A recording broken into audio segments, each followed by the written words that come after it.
So I was on the hunt for a reasonably priced trimmer, and I came across these. Today we'll be unboxing Pro Barber Professional S1100 trimmers. They look like the Kame trimmers, the Kame's 2299s or 2299s model. Those trimmers are really strong. Well, I found them to be really strong, but you could not zero gap them. And the model I received, it was impossible to zero gap. I shouldn't say impossible. I couldn't zero gap them. These trimmers, the screws on the blades are visible, so that tells me that it's a lot easier to zero gap. The blades shift. So in this package, I got two different color schemes. One was neon pink, and the second one was gunmetal gray. If you go back to the beginning of the video, you see all the different color schemes for this particular trimmer.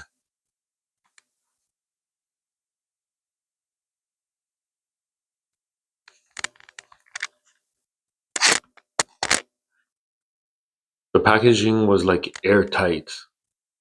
As you can see, I'm struggling to get it open.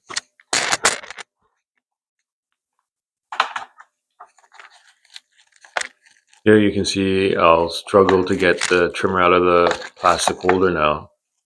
Everything about this trimmer is just tight, which in hindsight is good because it's traveling a long way in a box in order to get to me.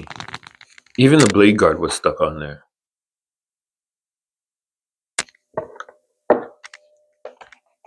Let's see what else is in the package.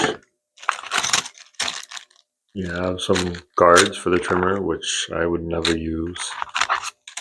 The connection is USB-C. At the bottom of the trimmer, you'll see the connection. There's a USB-C port. No stand, just the wire.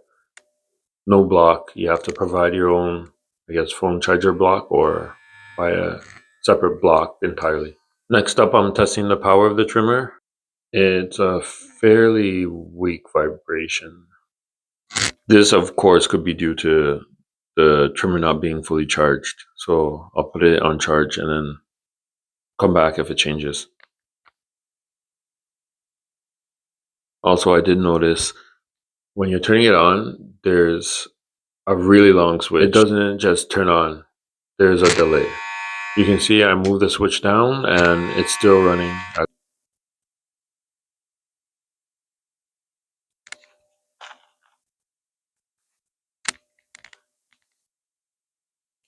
Here's how I do a simple zero gap test.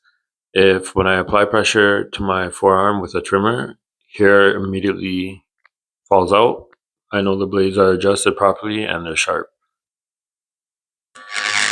Here you can see that I'm pressing against my forearm, nothing's happening. The only trimmers I remember owning that were zero gap and straight out of the box sharp were the Wall 5-star detailers, corded version. I never purchased the cordless.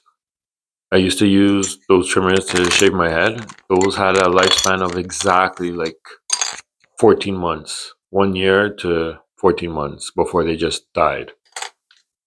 Here I'm heading out to get my Low Pro FX trimmers. I use those as the base standard for what any new trimmer should sound like or feel like when I'm using them. Also, just to compare the size, the blade.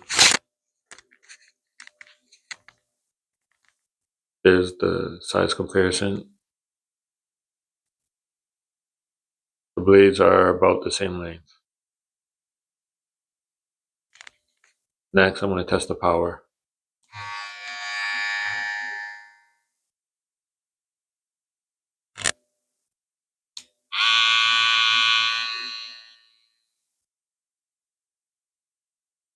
At this point, you can see I'm struggling to turn it on because of that long delayed switch. This next test is my bulk resistant test. So I use my thumb to represent bulk on someone's head, like the bulk of hair. Does the trimmer keep going, or do you hear the motor slow down?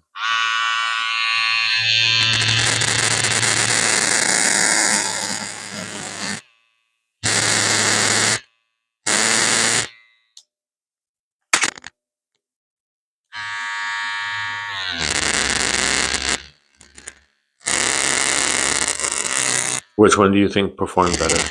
I tried to show the specs of each trimmer on camera so you guys can judge. Clearly, it did not focus, or I didn't hold it up close enough to the camera.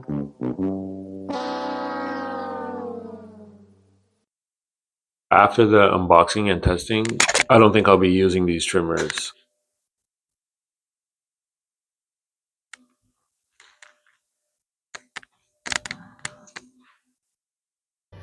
I'm out.